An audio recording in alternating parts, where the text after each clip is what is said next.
Perkawinan beresiko. Ada beberapa bentuk perkawinan yang beresiko pada ketahanan keluarga. Di antaranya adalah perkawinan berikut. 1. Perkawinan tidak tercatat. Perkawinan tidak tercatat adalah pernikahan yang tidak dilakukan di hadapan pegawai pencatat nikah dalam pasal 5 dan 6 ayat 1 kompilasi hukum Islam dinyatakan bahwa pernikahan harus dicatat oleh pegawai pencatat nikah dan pernikahan pun dilakukan di hadapan pegawai pencatat nikah. Ada beberapa alasan yang menyebabkan terjadinya perkawinan tidak dicatat.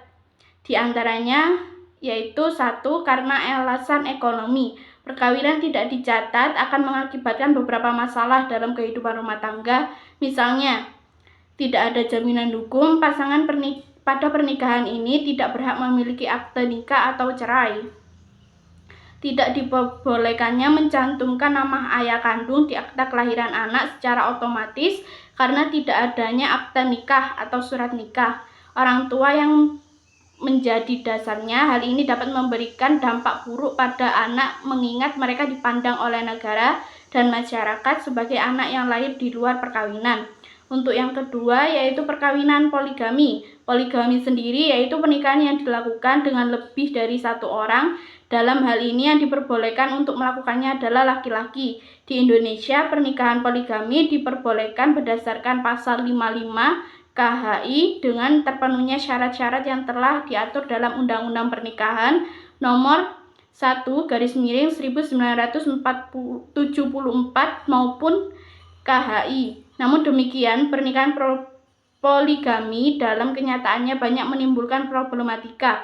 Banyak keluarga yang cukup pelik, diantaranya problem yang diakibatkan poligami ialah 1. Adanya goncangan mental bagi seluruh anggota keluarga, bukan hanya istri tapi juga anak-anak. Yang kedua, penistaan terhadap eksistensi istri, timbulnya spiral kekerasan dalam rumah tangga, baik secara fisik maupun psikis. Untuk bab yang selanjutnya yaitu ancaman kekerasan dalam rumah tangga. 1. KDRT. Salah satu bentuk ancaman serius dan paling sering dilakukan atau dihadapi oleh keluarga adalah kekerasan dalam rumah tangga, yaitu KDRT. Dalam Undang-Undang Nomor 23 Tahun 2004 tentang penghapusan kekerasan dalam rumah tangga, yaitu PKDRT pasal 1 ayat 1 yang dimaksud dengan kekerasan dalam rumah tangga adalah setiap perbuatan terhadap seseorang, terutama terhadap perempuan, yang berakibat timbulnya kesengsaraan dan penderitaan secara fisik, seksual, psikologis, atau penelantaran dalam rumah tangga, termasuk ancaman untuk melakukan pemaksaan atau perampasan dengan cara melawan hukum dalam lingkup keluarga. Bentuk-bentuk KDRT sendiri yaitu 1. Kekerasan fisik, 2. Kekerasan psikis, 3. Kekerasan seksual, yang keempat penelantaran rumah tangga. Yang kedua, ancaman narkoba.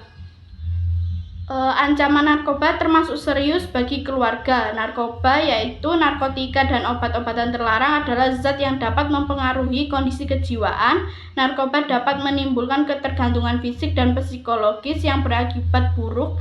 Faktor penyebab penyalahgunaan narkoba sendiri yaitu mungkin dengan pengendalian diri yang lemah, kondisi kehidupan keluarga, dan memiliki temperamen yang sulit. Atau yang keempat, berteman dengan orang yang memakai. Cara pencegahnya bagi remaja yaitu dengan banyak mengikuti pelatihan keterampilan dan banyak mengikuti kegiatan untuk mengisi waktu luang seperti olahraga, kesenian, pengembangan minat dan bakat, atau yang lainnya. Yang ketiga yaitu ancaman pornografi atau pornoaksi. Keterbukaan media komunikasi dan informasi membawa perubahan yang luar biasa dalam kehidupan masyarakat. Kemajuan ini mempunyai nilai positif bagi kehidupan masyarakat yang senantiasa berubah. Dalam pasal 1 ayat 1 undang-undang di atas disebutkan bahwa pornografi adalah gambaran, sketsa, ilustrasi, foto, tulisan, suara, bunyi, gambar bergerak, animasi, kartun, percakapan, gerak tubuh, atau bentuk pesan lainnya melalui berbagai bentuk media komunikasi dan pertunjukan di muka umum yang membuat kecabulan atau eksploitasi seksual yang melanggar norma kesusilaan dalam masyarakat. Yang keempat yaitu ancaman radikalisme agama. Radikalisme agama sendiri berarti pemahaman agama yang menuntut sampai pada sumber aslinya. Paham yang berkembang dalam radikalisme adalah paham keagamaan yang didasarkan pada akar yang paling mendasar dengan penerapan yang harus digunakan dalam keadaan apapun, baik dalam dunia privat maupun publik. Yang kelima yaitu berada di daerah konflik. Salah satu hal yang dapat menimbulkan banyak sekali kekerasan, terutama pada perempuan dan anak-anak, adalah daerah yang sedang mengalami konflik, baik itu konflik politik, sosial, maupun agama. Yang keenam yaitu hidup terpisah dengan pasangan. Dalam dunia modern sering menyebabkan sebagian orang berada dalam situasi di mana pekerjaan memaksa mereka harus berjauhan dengan pasangan yang disebut dengan LDR. Mau tidak mau kondisi ini mengurangi intensitas pertemuan dan kedekatan pasangan. Pasangan juga perlu menyadari konsekuensi dan memungkinkan masalah-masalah yang akan timbul dari hubungan jarak jauh tersebut. Mereka bisa ketemu seminggu sekali, sebulan sekali, setahun sekali, atau bahkan lebih.